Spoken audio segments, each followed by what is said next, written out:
All right. So the second part of this question was you recommended branded domains, but how do you do that when you're targeting multiple cities, towns in the same niche? Well, that's the easiest way to do it, in my opinion. When you're targeting multiple towns with the same niche, then you, for example, I use multiple like generic type brand names like Local Tree Pros or Tree Care HQ or something like that, right? Those would all be types of like generic name brands that I could use to create multiple lead gen assets for the same industry across multiple cities. Now, how do you do that? You could either do it as internal pages, so you can create categories and silo structure within the website. You can set up silos within on a state level, on a county level, on a city level, depending on how big you want to go, what how far of a service, how much area you want to expand to.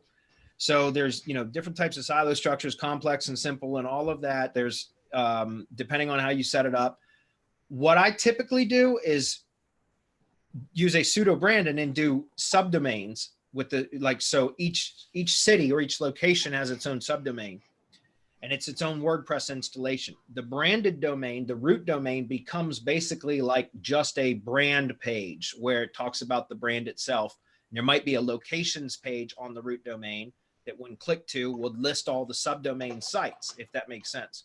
And then you can click through to each one of the cities. So it would be city, whatever the city name is, Culpeper. That's where I live, Culpeper. So like culpeper.localtreepros.com, for example, right? So now it's the Local Tree Pros brand, but it's the Culpeper location. Now that can be done on a subdomain, which is an individual WordPress installation, or it could be done as an internal page if I set it up that way. If you're going to be expanding that same brand across many locations, then I would recommend that you do it as an inner page. You set up silo structure, categories and such within the site so that it's all managed under one domain. Otherwise, you end up having, and I know this because one of my tree service clients or multi-location lead gen assets has 20 locations now. And I had originally done everything on subdomains for them. But once it got to the point where, past 10, like 10, 12, 14, 15 WordPress sites, that becomes just a pain in the ass to deal with, even with something like main WP, where you can update all the plugins and everything through one dashboard. It's still a pain in the ass. It's a lot of maintenance to manage that many WordPress sites. So I've actually eliminated a lot of those and just redirected the subdomains over to GMB websites because I've gotten rid of a lot of the WordPress sites because I've got tired of managing so many sites.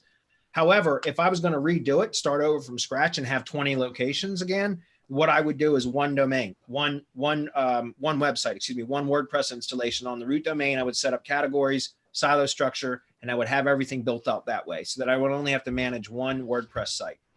But I'm telling you, it's way easier, in my opinion, to build authority under one brand with multiple locations. Marco will attest to this. He'll agree 100%. It's much easier because once that entity starts to gain some clout, build authority, then it becomes every subsequent location that you add will instantly benefit from its inherent authority, as opposed to always starting off from scratch and starting with a clean slate where you have to build the entity first. Once that entity is built, you can all additional locations will automatically benefit from the authority that's already been, that the entity has accrued.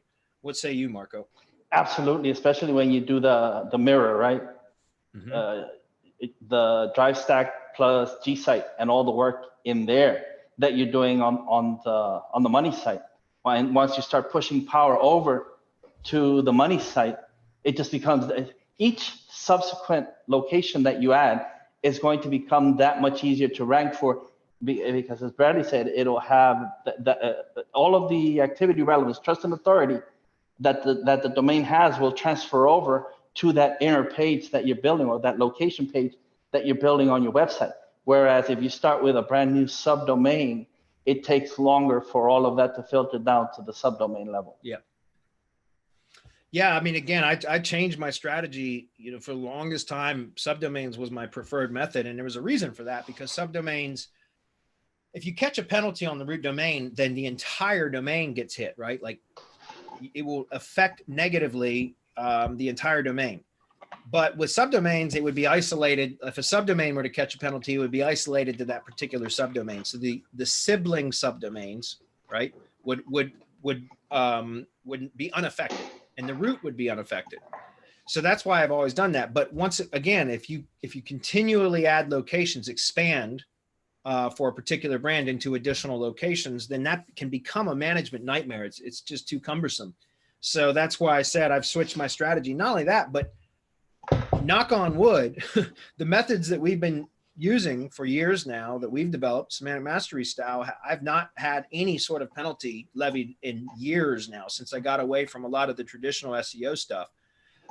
And so I'm not nearly as nervous or concerned as I used to be about having everything under the root domain now, because fortunately I haven't had to experience any penalties.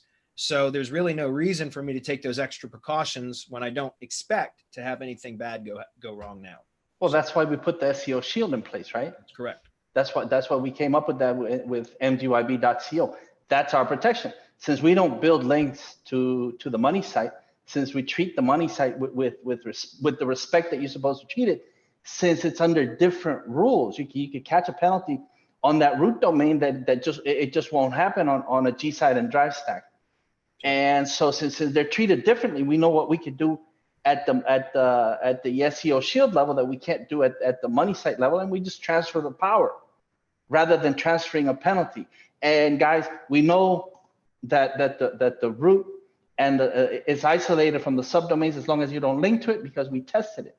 We would build a subdomain, get it penalized, then we 301 that subdomain to a brand new subdomain, and it would get all the power from the penalized subdomain, but eventually the penalty would catch up to the subdomain. We'd have another one ready. So it's just slash and burn, right? You just have the same subdomain ready with a different name, and you just keep 301ing until the penalty catches up. It might take a day, might take two for you to get your rankings back.